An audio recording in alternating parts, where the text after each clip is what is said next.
তো আসলে মুস্তাক স্যারের সাথে যে কয়েকটা জায়গায় আসলে যাওয়া হয়েছে, স্যারের কথা শোনা হয়েছে, তো আমার কাছে মনে হয় যে প্রত্যেকটা জায়গাতেই উনি খুবই আনোখা কিছু ইনসাইট আমাদের সামনে তুলে ধরেন, যেটা হচ্ছে আমরা হয়তো এভাবে চিন্তা করি না আর কি, যে আমাদের সামনেই এই উপাদানগুলো উপস্থিত আছে, বাট ডটগুলো মিলিয়ে যে স্টোরি চিন্তা করা, সেটা আমরা অনেক সময় দেখা যায় মিস করে ফেলি আর কি। তো স্যারের কথা শোনাটা সবসময় আই ওপেনিং, এবং এটা একটা ভালো দিক যে বাংলাদেশে এখন 5ই আগস্টের পরে পলিটিক্যাল ইকোনমি নিয়ে বেশ কিছু আলাপ হচ্ছে। তো আমাদের এখানকার আসলে অর্থনীতির অধিকাংশ আলাপই ইনস্ট্রুমেন্টাল, কেজো আলাপ। বাট অর্থনীতি তো আসলে মানে শুধুমাত্র কেজো জিনিস না, অর্থনীতির সাথে রাজনীতি অত্যন্ত ওতপ্রোতভাবে জড়িত।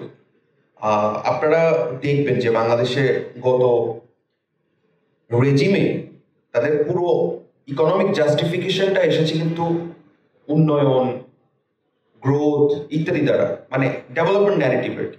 So are at the same time economics as a discipline আসলে পিপলের কাছে অ্যাক্সেসিবল না ওই অর্থে।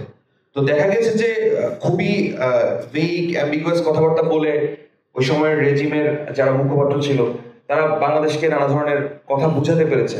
তো এইখানে এটা সফল হয়েছে এই কারণে যে মানে অর্থনীতির কেজো আলাপগুলোই বেশি হয়েছে, কিন্তু অর্থনীতির সাথে যে কিভাবে রাজনীতি জড়িত, সমাজ জড়িত, অ্যাট দ্য সেম টাইম বিভিন্ন খাত, যে খাতগুলো আমাদের মানব সম্পদ উন্নয়নে কাজ করে পিছনে থেকে, সেগুলোও জড়িত। এই একটা সম্মিলিত যে রাজনৈতিক অর্থনীতির বিশ্লেষণ এবং আলোচনা, এই জায়গাটা ব্রডলি মিসিং ছিল আর কি। তো এটা ভালো যে এই ডিসকাশনগুলো এখন হচ্ছে, আমরা জিনিসগুলোকে এভাবে কানেক্ট করতে পারছি। এই জন্য স্যারকে ধন্যবাদ, এবং আরো যারা বিভিন্ন পত্রপত্রিকা এভাবে লিখছেন তাদেরকেও ধন্যবাদ। এই সময় আসলে আমাদের এই আলাপগুলো করা জরুরি। আর আজকে যারা দায়রার এই বহু অংশীদারদেরকে নিয়ে সংলাপে এসেছেন, আপনাদের মতামতগুলো জানিয়েছেন, আশা করি আমরা এটা আশা করতে পারি যে যারা কর্তৃপক্ষ আছে, মানে যারা হচ্ছে এক্সিকিউটিভ পাওয়ারের অধিকারী, তারা এই কথাগুলো শুনবেন, আমলে নিবেন এবং কাজ করবেন। তো আমি জাস্ট একটা বা দুইটা ইনসাইট শেয়ার করবো আর কি, যেহেতু আমাদের মানে প্রত্যক্ষ আন্দোলনের অংশগ্রহণের অভিজ্ঞতাগুলো আমাদের কাছে এখনো তরতাজা।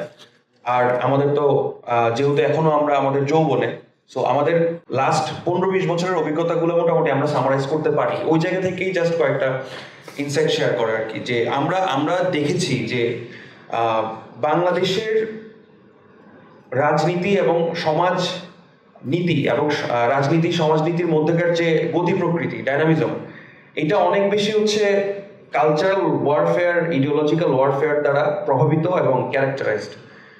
এখানে প্র্যাগমেটিজম যেটাকে বলা হয়, ওই প্র্যাগমেটিজমটা অনেক সময় আসলে ডিসকাশন থেকে মিস হয়ে যায়। তো আমি বলছি না যে আসলে কালচারাল সেন্সিবিলিটি দরকার নেই বা রিলিজিয়াস সেন্টিমেন্টের প্রয়োজন নেই, আমি সেটা বলছি না, সেটা লাইফের একটা গুরুত্বপূর্ণ পার্ট।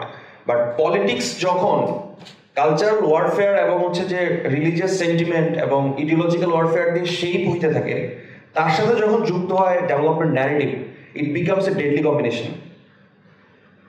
একটা ফ্যাসিস্ট গভর্নমেন্টকে ক্ষমতায় থাকার জন্য এটা একটা ডেডলি কম্বিনেশন হয়ে যায়। এবং এখানে যারা সবাই সমজদার লোক, আমরা দেখেছি যে বিগত রেজিমে কিভাবে মানে আমাদেরকে ডিস্ট্রাক্টেড করা হয়েছে এই সমস্ত সুডো প্রক্সি ওয়ার দিয়ে।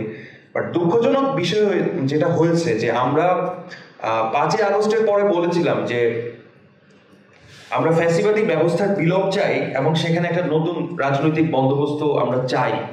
কিন্তু যেটা হচ্ছে এখনো আমরা দেখতে পাচ্ছি বিভিন্ন ফ্রন্টে এই প্রক্সিগুলো চলছে, এই প্রক্সি ওয়ারগুলো চলছে। এবং আমার পলিটিক্যাল ডিসকোর্স এবং আমার জনপরিসরের মূল তর্ক হয়ে দাঁড়াচ্ছে, যেখানে হওয়া উচিত ছিল যে কিভাবে আমি আমার প্রতিষ্ঠানগুলোকে ঠিক করতে পারি, কিভাবে রুলস অফ দ্য গেমকে আমি রিথিঙ্ক করতে পারি, এবং কিভাবে রেলেভেন্ট অর্গানাইজেশনগুলোর মধ্যে সেটা নিয়ে তর্ক হতে পারে, একটা সমঝোতা হতে পারে। সেই আলাপটা কিন্তু মানে জনপরিসর এবং ডিসকোর্স থেকে ব্রডলি মিসিং হয়ে যাচ্ছে। তো এটা একটা দুঃখজনক বিষয়। আর আরেকটা বড় সংকট যেটা দেখা দিয়েছে সেটা হচ্ছে যে আমরা আমাদের সমাজের যে কোনো গতি প্রকৃতিকে পলিটিক্স দিয়ে ট্রান্সলেট করা শুরু করেছি। মানে সমগ্র ডিসকাশন, সমগ্র মনোযোগের কেন্দ্রবিন্দুতে দলীয় রাজনীতি, ইলেকশন। এটা বিগত দুইটা রেজিম, যে দুইটা রেজিমকে আমরা রিকল করতে পারি, বিএনপি 2001 থেকে 6, 1-11, তারপর আওয়ামী লীগ, এই সবগুলো রেজিমে তো আমরা প্রায় 4টা ইলেকশন দেখেছি। এবং আমরা দেখেছি যে 20 বছর বা 22-23 বছরে একমাত্র পলিটিক্যাল ডিসকাশন হয় নির্বাচনের সময়, অ্যাজ ইফ যে নির্বাচনই হচ্ছে একমাত্র রাজনীতির অংশ। তো এই যে সমস্ত ডিসকাশনই আসলে দলীয় রাজনীতি এবং সোললি পলিটিক্স কেন্দ্রিক, এইটা কিন্তু আমাদেরকে যথেষ্ট ক্ষতির সম্মুখীন করছে। বলতে চাচ্ছি যেটা, যে জুলাই আন্দোলনকে বা জুলাই গণ অভ্যুত্থানকে, যেটা অনেকে বলছেন যে বিপ্লব হয়নি, আমরা মানছি যে বিপ্লব হয়নি, কিন্তু বৈপ্লবিক রূপান্তরের কোনো সুযোগ আছে কিনা সেটা তো আমাদেরকে যাচাই করে দেখা দরকার। এবং সেজন্যই জুলাই এই গণ অভ্যুত্থানকে শুধুমাত্র একটা রাজনৈতিক ইভেন্ট আকারে ব্যাখ্যা করার যে বিপদ, সেটার ব্যাপারে আমি আপনাদেরকে একটু সতর্ক করতে চাই আর কি, এখানে যারা স্টেক হোল্ডার আছেন বা যারা আমাদের কথা বিভিন্ন শুনবেন। জুলাই তো শুধুমাত্র আমাদের কাছে একটা রাজনৈতিক পট পরিবর্তন বা রেজিম চেঞ্জ অপারেশন হিসাবে সামনে আসেনি। জুলাই একই সাথে আমাদের সামনে একটা বৃহত্তর সামাজিক পালাবদলের সম্ভাবনা নিয়েও সামনে এসেছে। সোশ্যাল মুভমেন্ট, স্যার যেটাকে অর্গানাইজেশন জায়গা থেকে বলছেন, সেটা তো ব্রডলি পলিটিক্সের বাইরে এসে ঘটে। তো ওই সোশ্যাল মুভমেন্টসের জায়গাটা নিয়ে কিন্তু কেউ আলাপ করছে না, বা গত 8 মাসে কিন্তু আমরা নতুন কোনো সামাজিক আন্দোলন এখনো দেখতে পাই নাই। যেমন শিক্ষা সংস্কার নিয়ে আন্দোলন হতে পারতো, সরকার কিন্তু শিক্ষা সংস্কার কমিশনও করেনি, সমাজ থেকেও এই দাবি এখন উত্থাপিত হয়নি, কিন্তু মানে হইছে, বাট হইছে না আর কি, ইটস নট প্রিডমিনেন্ট। তো মানে আমরা দেখেছি যে আমাদের অনেক বড় সংকটের জায়গা হচ্ছে আমাদের শিক্ষা ব্যবস্থা। বিগত সরকার বাংলাদেশের 64টি জেলায় ব্যাঙের ছাদার মতো ইউনিভার্সিটি করেছে, কিন্তু এই ইউনিভার্সিটিগুলো আসলে একটা গ্র্যাজুয়েট ডিগ্রি দেওয়া ছাড়া, সোশ্যাল সায়েন্স অথবা আর্টস ফ্যাকাল্টি থেকে গ্র্যাজুয়েট ডিগ্রি দেওয়া ছাড়া আসলে এদের কোনো ব্রডলি কোনো আর কোনো কাজ নেই। ইভেন আমরা দেখেছি বিজ্ঞান ও প্রযুক্তি বিশ্ববিদ্যালয়গুলোতেও মেজরিটি সাবজেক্ট হচ্ছে সোশ্যাল সায়েন্স এবং আর্টস ব্যাকগ্রাউন্ডের। এখন যেটা আমরা সংকট দেখছি, আমরা যখন ডেটা বা স্ট্যাটিস্টিক্স দেখি যে maximum graduates are from non income generating subjects, যে সমস্ত সাবজেক্টসের ইনকাম জেনারেটিং পটেনশিয়াল কম, সেই সমস্ত সাবজেক্টে তারা পড়ছে। তো এইটা কিন্তু আমরা যখন বলি যে চতুর্থ শিল্প বিপ্লব এবং এলডিসি গ্র্যাজুয়েশন, ওই জায়গা থেকে হিউম্যান ক্যাপিটাল ডেভেলপমেন্ট সিনারিও খুবই প্যাথেটিক। সো এই জায়গাগুলো নিয়ে নজর দেওয়ার কিছু নাই। আমরা যখন বলি যে নিট, অথবা আমরা যখন ইনইকুয়ালিটির প্রশ্ন তুলি, ইনইকুয়ালিটির সাথে তো 3-4টা ইন্ডিকেটর জড়িত। আমার হেলথ সেক্টর জড়িত, আমার এডুকেশন জড়িত, আমার সোশ্যাল সেক্টর সার্ভিস জড়িত, অ্যাট সেম টাইম আমার বিজনেসের স্প্রেডটা জড়িত। স্যার যেটা নিয়ে কথা বলেছে, মানে আমাদের এখানে যেটা হচ্ছে কি অলিগার্কি এন্ড দেন রিটেলার, মাঝখানে কিছু নেই। তো বিজনেস যদি স্প্রেড না করে, এটা তো ইনইকুয়ালিটিকে বাড়ায়। তো এই যে ইম্পর্টেন্ট ইন্ডিকেটরগুলো, সেই ইন্ডিকেটরগুলো কিভাবে ঠিক করতে হবে, কিভাবে হেলথ সেক্টরকে রিফর্ম করতে হবে, কিভাবে এডুকেশনের মধ্যে রিফর্ম করতে হবে, এডুকেশনের স্ট্রাকচার, কারিকুলাম, এখনকার যুগের সাথে কোন জিনিসগুলো খাপ খায়, কোন জিনিসগুলো খাপ খায় না, কোন ল্যাঙ্গুয়েজগুলো শেখা উচিত, কোনটা শেখা উচিত না, কিভাবে হচ্ছে আমি আমার টেকনিক্যাল এডুকেশনে ফ্লারিশ করে আমার ইকোনমিক স্ট্রাকচার বেসকে আমি চেঞ্জ করে মোর ইন্ডাস্ট্রিয়ালাইজড হবো, দেন এলডিসি গ্র্যাজুয়েশনের প্রশ্ন, এগুলো নিয়ে কিন্তু কোনো তর্ক ওইভাবে হচ্ছে না। এবং সেটা নিয়ে পলিসি মেকাররা, গভর্নমেন্ট থেকেও কিন্তু কোনো ধরনের আমরা এরকম কোনো আউটপুট পাচ্ছি না যে কিভাবে হচ্ছে যে এই জিনিসগুলোকে সংস্কার করা হবে।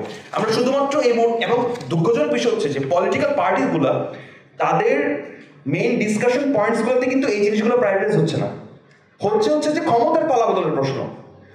তো ক্ষমতার পালাবদল তো হবে, কিন্তু আমার ন্যাশনাল ইন্টারেস্ট কোথায়? ক্ষমতা is all about which party is going to the power. তাহলে আপনি তো শুধুমাত্র আপনার পার্টি এজেন্ডাটা নিয়েই কথা বলছেন, পার্টি পলিটিক্স নিয়ে কথা হচ্ছে, এটা তো ন্যাশনাল ইন্টারেস্ট হতে পারে না। আপনি নির্বাচন নিয়ে কথা বলে যদি পরবর্তী 5টা পয়েন্টে কিভাবে আপনি দেশকে পুনর্গঠন করবেন সেটা নিয়ে কথা বলতেন, দেন আমরা কনভিন্স হইতে পারতাম, কিন্তু এখন সেটা হচ্ছে না। এটা হচ্ছে দুঃখজনক বিষয়। সো এই জায়গা থেকে আমি নজর দিতে বলবো যে আমরা এখন ডেমোগ্রাফিক ট্রানজিশনের খুব ক্রুশাল একটা পয়েন্টে আছে, এবং এইটা হচ্ছে একটা লাইফ টাইম অপরচুনিটি। আমরা 90 পারি নাই, তো এটা একটা লাইফ টাইম অপরচুনিটি। এই মুহূর্তে যদি আমরা না পারি, দেখা যাবে যে আবার বাংলাদেশের আগামী 15 থেকে 20 বছরের জন্য একটা রিফর্মের জায়গা থেকে একটা স্ট্যাগনেশন পিরিয়ড তৈরি হতে পারে। তো ততক্ষণে বাংলাদেশ ডেমোগ্রাফিক ট্রানজিশনের পিকে আর থাকবে না, সে বেসিক্যালি ডাউনওয়ার্ড স্লোপে চলে যাবে এবং আমাদের জনসংখ্যার মধ্যে ম্যাক্সিমাম থাকবে তখন বয়োবৃদ্ধ। তো ওই সময় কিভাবে আমরা দেশকে এগিয়ে নিয়ে যাব, কিভাবে, তখন আমার বৃদ্ধদের জন্য সাপোর্ট লাগবে। তো এই প্রবলেমগুলো মাথায় রেখে আমি বাংলাদেশের এই মুহূর্তে প্রাসঙ্গিক সকল অংশীদারকে বলবো, সরকার থেকে শুরু করে সিভিল সোসাইটি, যে এই সময়টাকে মিস করতে দেওয়া যাবে না। নো ম্যাটার হোয়াট, যদি মানে রাজনৈতিক দলগুলো রিল্যাক্টেন্ট থাকে তাহলে আমরা নাগরিক আন্দোলন গড়ে তুলবো। তারপরেও কিন্তু আমরা সরকার, ব্যুরোক্রেসি এবং পলিটিক্যাল পার্টিগুলোকে কনভিন্স করাবো যে না, these are the things that are more important. এটাই হচ্ছে আমার কথা। ইনশাআল্লাহ উই ক্যান ডু দ্যাট। আসসালামু আলাইকুম।